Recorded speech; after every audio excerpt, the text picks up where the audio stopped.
વિશ્વ પર્યાવરણ દિવસ નિમિત્તે ગાંધી ભૂમિ પોરબંદરમાં દરિયાઈ જીવસૃષ્ટિના સંરક્ષણ અને સ્વચ્છતાના સંકલ્પ સાથે એક બીચ ક્લીનઅપ ડ્રાઈવનું આયોજન કરવામાં આવ્યું હતું। પોરબંદર ચોપાટી ખાતે યોજાયેલા વિશેષ જન અભિયાનમાં વન અને પર્યાવરણ કેબિનેટ મંત્રી અર્જુનભાઈ મોઢવાડિયાને ખાસ ઉપસ્થિત રહ્યા હતા। મંત્રીએ પોતે દરિયા કિનારે 1 કિલોમીટરથી વધુ વિસ્તારમાં સતત કલાક સુધી શ્રમદાન કરીને પ્લાસ્ટિકનો કચરો એકત્ર કર્યો હતો અને નાગરિકોને પ્રેરણાદાયી સંદેશ આપ્યો હતો। કાર્યક્રમ દરમિયાન મંત્રીએ જણાવ્યું કે સ્વચ્છતા માત્ર એક અભિયાન નહીં પરંતુ આપણી જીવનશૈલી બનવી જોઈએ, તો જ નવું ભારત અને પ્રદૂષણ મુક્ત પોરબંદર સર્જાશે।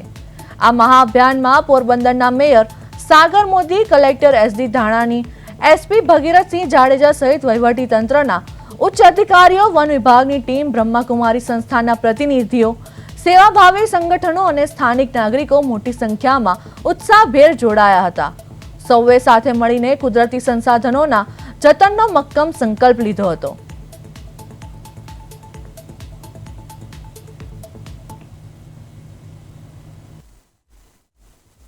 જે વિશ્વ પર્યાવરણ દિવસ છે અને સાથે સાથે સ્વચ્છતા જેમને પ્રિય છે એવા આપણા યશસ્વી પ્રધાનમંત્રી નરેન્દ્રભાઈ મોદીના અવિરત 12 વર્ષ વિશ્વાસ, વિકાસ અને વિરાસતમાં એની ઉજવણી પણ થઈ રહી છે।